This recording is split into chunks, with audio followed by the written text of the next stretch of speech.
Hi, everybody. My name is Russ Tellup, the host of Trauma Talks. It's a weekly podcast where we discuss all things trauma, trauma related, and give you tools to understand your nervous system better so that you can live the best possible life that you can. Today, we have a guest named Sabrina Troback. Sabrina is a registered counselor in British Columbia and the author of a book, and we're going to let her kind of give us her journey and where she's headed. Sabrina? Hi, it's nice to be here. As you said, Sabrina Troback. I'm in northern British Columbia. I was a teacher for over 20 years, working mainly with kids with learning disabilities. And then towards the end of my teaching career, I became a school counselor.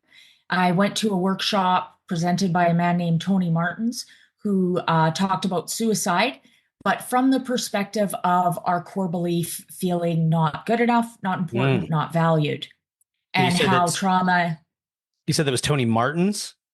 yeah, Martens. Yes. Okay. Thank you. Go Yeah. ahead. And so Tony talked about suicide from that perspective of that core belief. And at the end of the 3-day workshop, I just thought this is what I need to do. And so I went back and forth with Tony for about a year, and he agreed to teach me his model of therapy. So I quit teaching and started my own private practice in counseling. And after about 6 months, I had a waiting list. Now, what I'm really doing is going back, helping people understand how their core belief has developed throughout their life, and then what we need to do to challenge that core belief so they feel more good enough, important, and valued. So, the model that I practice is a long term model of therapy. Most clients are with me for at least a year, if not longer. So, I have a waiting list. I've had a significant waiting list since about 6 months into practicing. So I decided to write a book as a way to provide a resource for some people who maybe can't access counseling, who want to try to work on things, get a better understanding of their trauma, the impacts it's had on their life. And so I wrote the book, Not Good Enough, Understanding Your Core Belief and Anxiety. And that's And the that's book. where I am now. And that's the book that's sitting on that beautiful chair behind you, right? That is, yeah, you're Awesome. correct. Where could they find your book if they're interested in reading it? My book is available on Amazon. Yeah, Amazon.ca, Amazon.com, all the Amazons. And then it's not good enough. And what was the second line there? So I can make sure I put it in the show notes so people can find that. Sure. It's not good enough. Understanding your core belief and anxiety. Awesome. Okay. How long ago was this transition? That's a huge transition to go from education to therapy, right? I was a school started a school as a school counselor in 2008, 2009, and then started my own private practice in 2010. Cool. And do you practice remotely everywhere or just in British Columbia? Mostly in British Columbia, for sure. But you do work with people remotely if they were interested in signing on and doing some work with you. And I only do virtual. During COVID, Oh, I gave up my office space. And so now I just work virtually, even for people who live in Fort St. John. It's yeah. still just local. I Yeah. think the Yeah. Virtual. majority of us did that during COVID. Yeah. Yeah. It was silly. I was going into my office and talking virtually, and I thought, this works just about as well as one-on-one in person and can save me a bunch of money and not having to pay for that extra space. So Yeah. I switched over. Yeah. Yeah. Put your money and your focus where it can be more impactful, right? Right. Cool. So you said that you learned your modality for healing from Tony. That's correct. He created and developed the model of therapy Okay. in the 1980s or so. And that really is what it is getting a better understanding of your core belief. So that core belief is kind of that inner voice that drives everything that we do. And so for a lot of people who are struggling, a lot of people who've had trauma throughout their life, often that core belief is feeling not good enough, not important, not valued. So, what we're doing in the model of therapy is we're going back, getting a better understanding of how that core belief has developed, and then working on challenging it so that we can change it so we feel more good enough, important, and valued. And we're doing that by going back and resolving a lot of the traumas that we've experienced throughout our lives. Now, do you find that that belief is developed typically during childhood, early childhood. Honestly, I think it even starts before you're born. Mm, You're growing into an environment, and generally, if your parents' core belief is not good enough, not sure. important, not valued, it's pretty hard for them to teach you anything different.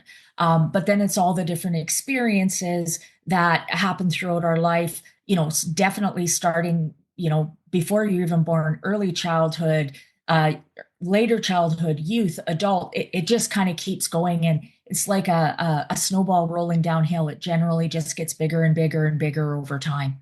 Yeah, some of the studies going into generational trauma are absolutely incredible. I mean, they're talking about trauma that can affect down seven generations later.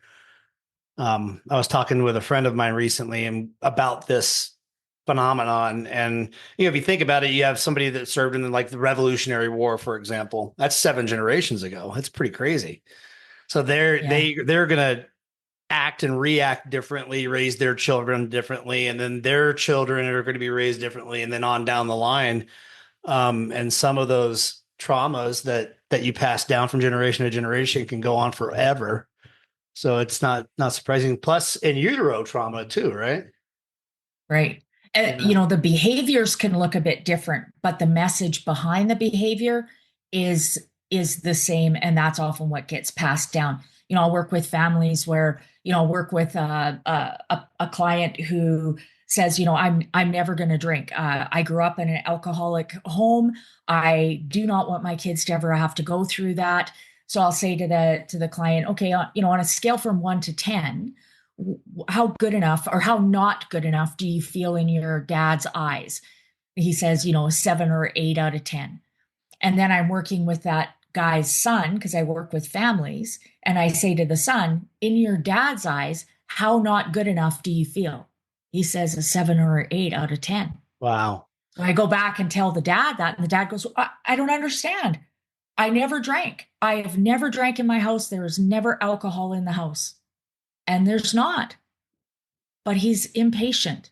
Hmm. He's got a bit of anger. He's not really present when he's there because he's struggling with his core belief that he hasn't really resolved. So his ability to be able to really connect and be present with his own family is still very guarded as well. So even though the behavior has changed and the intent was there to create something very different, that behavior, that core belief continued to be passed down, even though the behavior looked very different.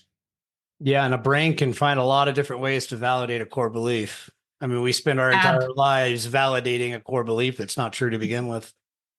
Absolutely. Yeah. I mean, it drives everything we do for sure.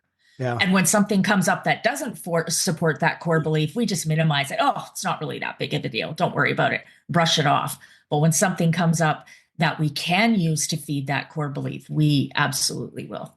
Yeah, and we can come up with just about anything to feed those core beliefs. I mean, when you're looking through that filter, and yeah, I mean, your brain will try to find every way it possibly can to validate that belief.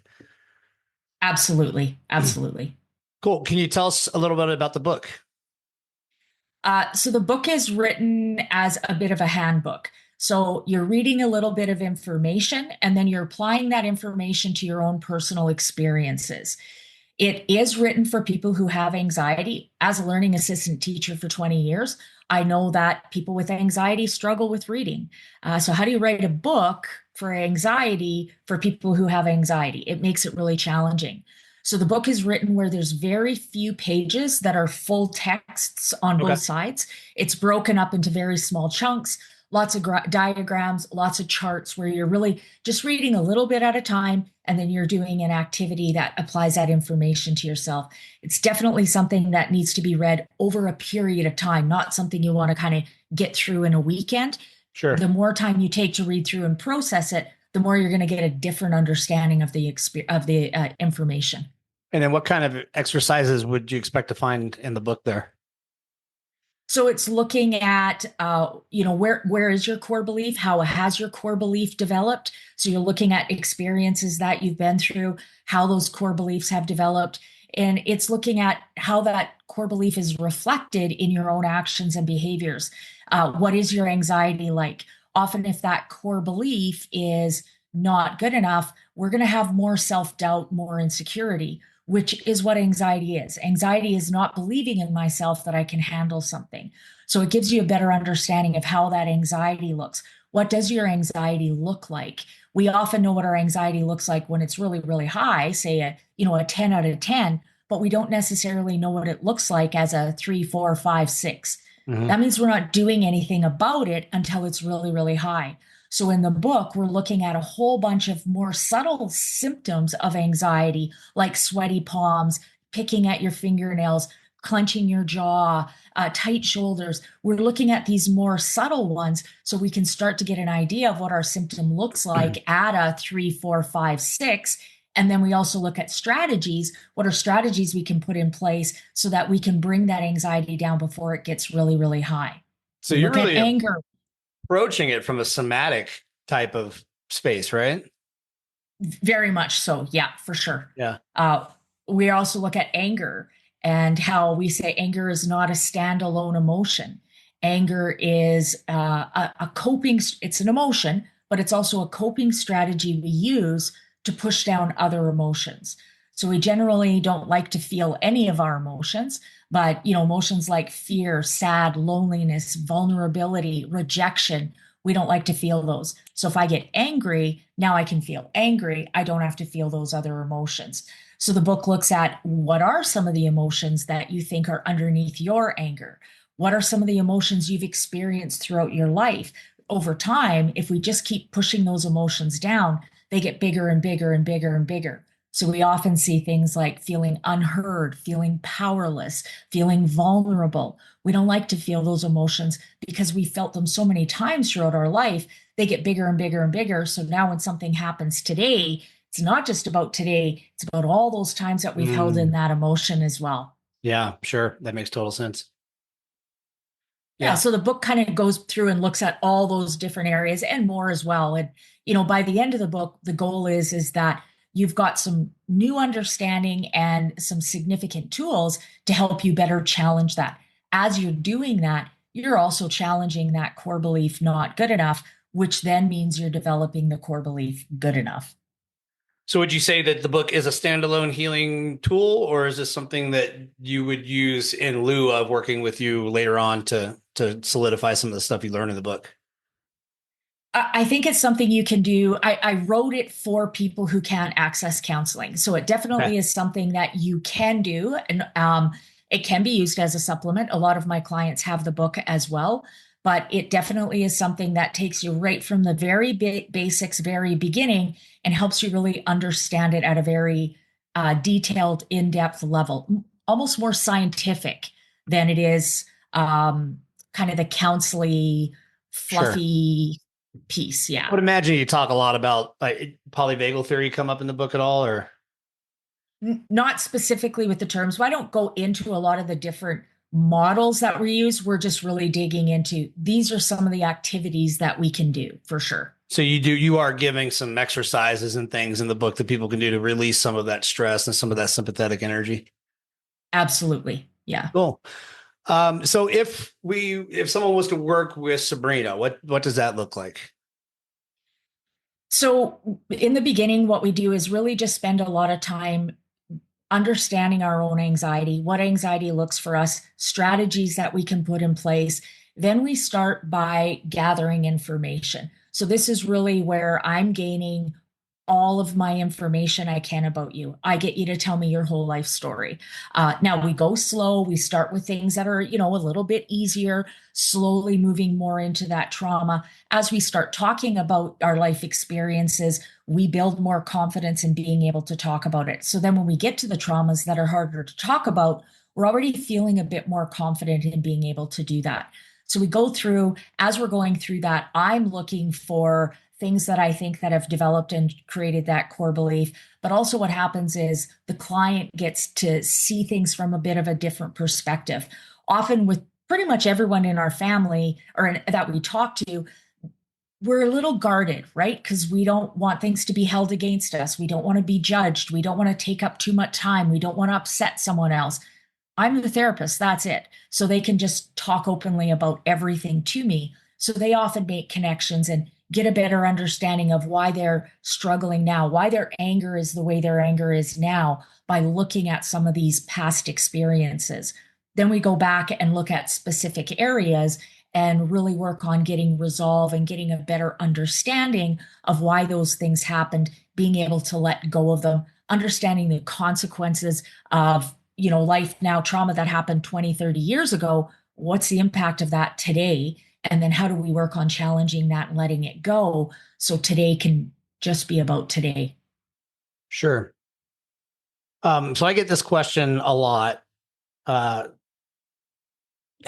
it sounds like a silly question, but maybe you can help me pull it apart and dive into it a little bit. What is trauma, in your opinion? And I think that's a good question. And I think trauma can look very different.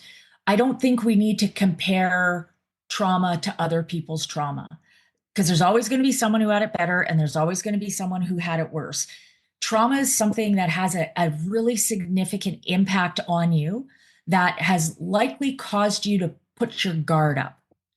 It's created a wall where you feel I need to protect myself. That trauma is often the instigator of what we needed to do that.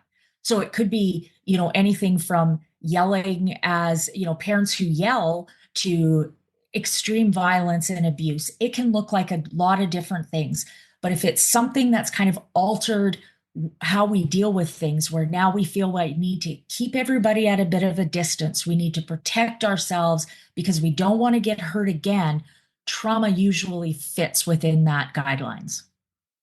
Yeah, I would almost say that it's anything that creates those core beliefs, right? For And sure. like you said, that could be something that happened prior to birth.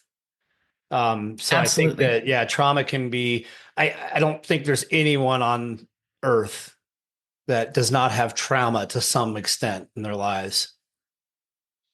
For sure. Yeah. I think yeah, everybody's going to have, I think that core belief can develop in experiences that maybe not seen as, traumatic. Um, but trauma is definitely going to build and develop those core beliefs for sure. Yeah, there are people that you can talk to, and I've had clients where we'll talk about their childhood, and they're very fond of their childhood. They don't really have anything that they can point to that was traumatic, but maybe their dad put a lot of emphasis on education, and it created this I'm not good enough type mentality when it comes to education. So, or athletics or whatever it may be. I got my certification from the Trauma Informed School of Positive Psychology. It's in the UK. And the woman that teaches the courses, her name is Caroline Strauss. And one of the things that she talks about is when she was little, she was in gymnastics and she would try these little gymnastics moves in the living room to show the parents and get praise, right? And her dad would always say 9.9, 9.9. He would never give her a 10. And he thought it was kind of funny and they would joke about it. But what it did is it instilled this belief in herself that she's never going to be enough. She'll never be able to get that 10. And so something that can be just purely um, innocent from the perspective of the parent can cause some pretty big damage. For sure. And I see that a lot in a lot of the clients that I work with, even where there is trauma, often the things that they remember are more of those subtle little things where it was just one more time where they didn't feel good enough for sure. Yeah. Yeah. Yeah. And there's some of us like myself, I had a highly traumatic childhood with plenty of physical, emotional, sexual abuse. I mean, if if you can think it up, it happened. But compared to somebody who had a relatively good childhood but developed those beliefs in other ways, it's basically the same thing. Yeah, and I really encourage my clients to not compare themselves to others. Your experiences are your experiences, your trauma are your trauma. They're real to you. It doesn't really matter what goes on for anyone else around you. If you're hurting, you have a right to work through and try to figure that out. Yeah. Don't, a lot of people minimize it and go, well, I could be a lot worse, so I'm not going to worry about it. No, your trauma is your trauma, and it's okay for you to figure it out and sort through it. Yeah. I served in the military and I live in a military town. So there's quite a bit of military here in Colorado Springs where I live. So there's a lot of people dealing with PTSD, combat related PTSD, things of that nature. So it's easy in this type of environment to fall into the trap of big T, little t. My trauma isn't as bad as your trauma. You are more deserving of help than I am. It's hard to get out of that, and it's very systemic. For sure. I think that's been going on for, just like we talked about generational trauma, that idea in society has been going on for generations and generations and generations. Yeah, yeah, absolutely. Um, Tools that you can think of that pop into your head as far as podcasts people can let. Do you have a podcast, first of all? No, I do not Okay. have a podcast. I have a YouTube channel and I'm on Instagram and Facebook and TikTok, but I do not have a podcast channel. I do a lot of podcast interviews, but Sure. I don't have my own. Yeah. Uh, Um, we'll definitely have to get the link to your YouTube channel so we can include it in the show notes as well, so people for can. sure. Yeah. Are there any podcasts that you enjoy listening to that you might be able to point people toward that could help them? Do you have any I've favorites? listened.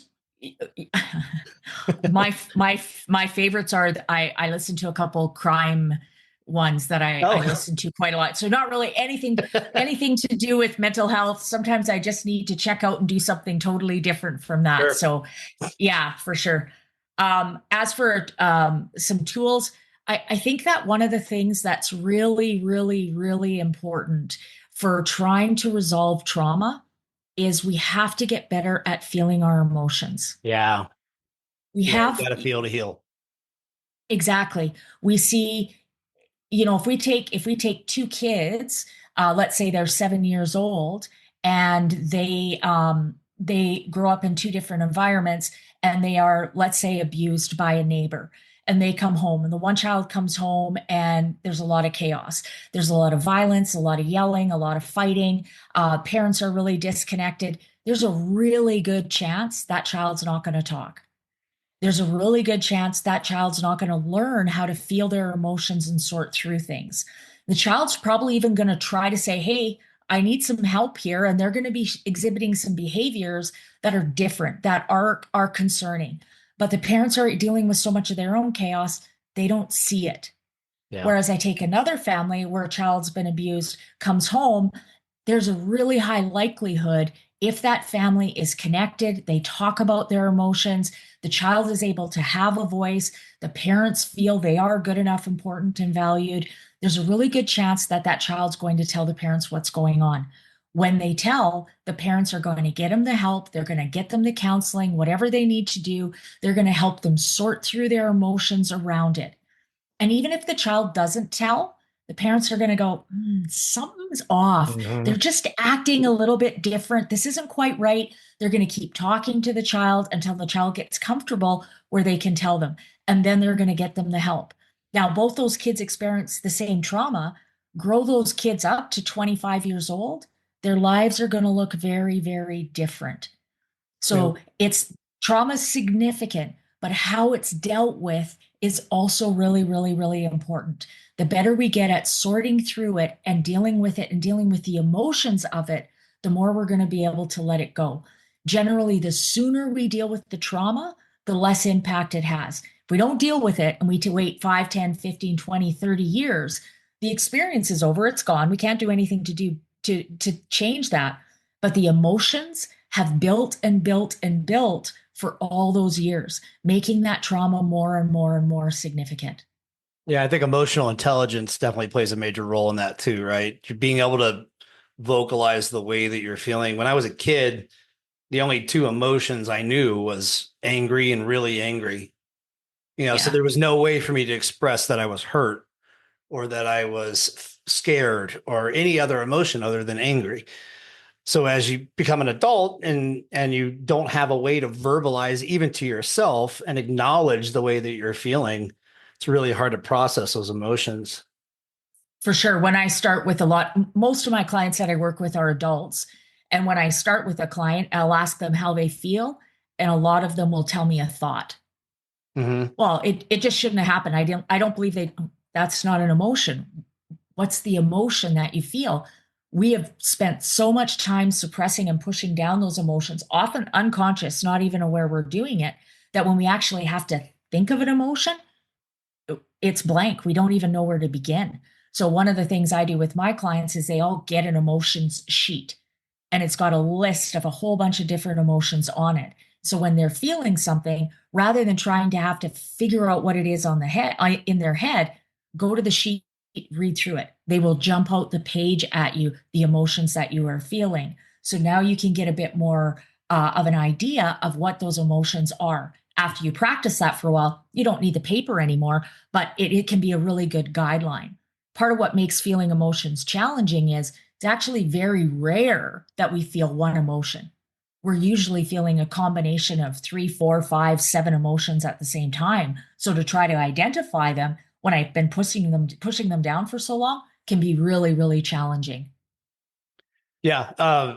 And certain topics become vacant when you try to come up with trying to do, for example, I did an experiment on my Facebook page where I asked everybody, what does love feel like? And I kept getting responses like, it feels like a warm summer day. It feels like butterflies flying through the air, or, all these different experiential type of explanations for what love feels like. And then I asked what betrayal feels like. And it's, my stomach feels like it's flipping upside down. I can't breathe. My heart rate goes crazy. My blood pressure goes crazy. So all these somatic type experiences for something like betrayal, that, man, it sticks in your head. The way you're feeling sticks in your head. Your brain takes a snapshot of that so that it can bring you back to it whenever it needs to. But something like love is so much more difficult for us to put into words what it feels like. And I think we have to be a bit careful with that word love. We've gone from the older generation where you never heard it, was never said, and now it's said all the time. So I can say to my child, I love you, and then at supper say, I love spaghetti. Right. Well, Yeah. right? And Hmm. I've heard, I've had kids, what is love? Love is keeping a secret. Love Ooh, is keeping the peace. that's scary. Love is Yeah, exactly. So we really need to be careful. If you have a lot of trauma, there's a really good chance that your experience of what love is isn't very healthy. Hmm. Or, or if you've even felt it at all, right? Exactly. Many of us have never felt love and connection and couldn't tell you what that feels like. Right. And one of And the the things, scary part about that is that then becomes your normal. right, And so if you grew up with disconnect, you're comfortable in disconnect. And so having a relationship, having a family is really, really challenging. There's going to be some of that disconnect there just because that's your comfort zone. You may not like it, but you right. know it so well. It's comfortable for you. It's your safe place. Well, our brains are definitely drawn toward the familiar, whether that familiar serves us or not. Absolutely. Yeah. And a Yeah, lot of times it doesn't, but exactly. Yeah. Yeah. I do an yeah. exercise with clients when I'm kind of getting to know them. If I already told you this, I apologize. I've done a few recordings today, so some of them are all running together. But I'll do an exercise with my clients where we talk about a nervous system mapping, where we go in and we write out triggers that bring us to certain states, whether that's a safe, connected space, a fight or flight, like sympathetic energy type space, or more of like a dorsal vagal kind of freeze at fawn state. And along with that, we'll put the triggers, what it feels like when we're there, what beliefs we have when we're in that state, and then the percentage of the time that we spend in those states. And it's amazing to me when I did mine the first time, I was 60% of the time stuck in freeze, 30% of the time stuck in fight or flight, and 10% of the times connected and in that, that prefrontal cortex. And it's amazing how little time a lot of us spend in that state. Yeah, I think 10%, you're probably doing okay. There, Right. I mean, when you think right? about how much time when you're driving down the road are you thinking about something that happened 2 weeks ago that's bothering you, or we're constantly ruminating on things in our head rather than just being in the moment and experiencing the moment for what it is. Right. Or not thinking about things that haven't even happened and probably are never going to, but we're Yeah. running all these what if scenarios in our head. Yeah. And that's all time that we're not getting to be present. We're not getting to connect with family and friends and even within ourselves. Most people don't like to just sit still. If they're driving, they got the music blaring because sitting still in their own thought, that's way too It's scary. We don't do very that. scary. Yeah. Yeah. So I've got a couple exercises that I do when I catch myself wandering, to bring me back to present. Some breathing exercises and some other somatic stuff. Do you have anything that's kind of your go-to to pull yourself back into that present place? Breathing is, what working with my clients, breathing is one of the very first strategies we talk about, how it does bring you out of that fight, flight, freeze. It drops the cortisol levels in your brain, allows you to kind of use more of that logic and reason and thinking through things for sure. The other big strategy that we talk a lot about is making a plan. So Oh, anxiety is often about lack of confidence, not believing in yourself you can handle things. So even when we look at triggers, it's not really the trigger that creates the anxiety. It's my belief in my ability to handle the trigger. So some people might say, I have a trigger of yelling, but not everyone has a trigger of yelling. And so if it was really yelling, everyone would have a trigger of yelling. But if I grew up, my trauma is connected around yelling, that's going to be a trigger for me. I'm not going to believe in myself as much that I can handle it. Well, what makes us feel more confident in handling something is making a plan. So if I have a worry thought or something that I'm ruminating over, and I actually take that thing and write it down on a piece of paper and say, okay, if this happens, what do I do? And I make a plan of what I would do to handle it. Now I'm going to feel more confident. Now that's going to bring the chances that that thought's going to keep coming over and over again down significantly. But if it does come up, I need to answer it and go, oh, I made a plan for that. I know what I'm going to do. And so I'm retraining my brain from, rather than just getting caught in these scenarios and spinning and spinning and spinning, actually, when those scenarios come up, stopping and making a plan and realizing on the other side of it, I can handle it. Might not be comfortable, might be a lot of work, but I will handle it on the other side. Once we realize that, we don't need to worry as much about all those things. That brings that fight, flight, freeze response, because that fight, flight, freeze, that's what it is I don't know how to handle all these things. yeah, Once we believe more in ourselves, then we can become do those things. overwhelmed. Yeah, for sure. Yeah, for sure. What I have like a list of things of tools, that are go-to tools that I can remember and use right away to pull myself back into a connected space if I feel myself going into a trauma response. A lot of that is like patterned breathing or visualizations if I'm able, like if I'm not driving, things like that. Would you equate that to having a plan or making a plan, or are you thinking about more like making a plan as it's happening rather than already having a plan in place? Um, I, Breathing often can be a part of the plan for sure, right? Or visualizing would be a part of the plan, but it could go deeper than that for sure. So, say for example, I'm going out for dinner tonight with some friends, but there's going to be new people there that I don't really know, and I'm having some anxiety about that, going into that freeze where I'm trying to think of excuses so I can avoid not going. So Right. what's my right? So what's my anxiety that's creating that is I'm scared of going to dinner with people I don't know. So I write that down. So then I say, okay, well, so what can I do to help me manage that situation better? Well, I want to drive on my own because I want to be able to leave whenever I can leave, but I don't want to go in by myself. So I'm maybe going to ask one of my friends to meet me in the parking lot. Mm, I'm going to arrive a bit early because I'd rather be the first one there than the last one there. Now, some people might say, no, I'd much prefer to be the last one there. Great, then be the last one there. Where do you want to sit? Do you want to sit so you can see people coming in and you can see the door? Or do you prefer to sit more where you're kind of facing something that there's not a lot of stimulus, like a wall? So now my plan is I'm going to drive by myself. I'm going to meet my friend in the parking lot and walk in together about 5 to 10 minutes early. And I'm going to sit so I can see people coming in. I feel more comfortable when I can see the entrance of a building that I go into. Mm-hmm. Now I have a plan for how I'm going to handle going for dinner with people I don't know. That's going to bring my anxiety down. If it starts to come up, I remind myself of what my plan is and that I can handle doing it. Yeah, and I would imagine after doing it multiple times, you start to rewire and You just it go for becomes dinner less with of a friends you problem. don't know. That's right. You don't even Yeah, have to consciously think through it, for sure. right. I always kind of equate it to going sledding. You have this brand new hill full of brand new fresh snow, and you go down the hill and you go a little slow. You go down again, it goes a little faster, and then a little faster, and a little faster. And you go about halfway down and decide to turn right. You're not going to turn right. You got to start a whole new path and get that to Yeah. dig into the snow. Yeah. Yeah, for sure. Yeah. Yeah. Cool.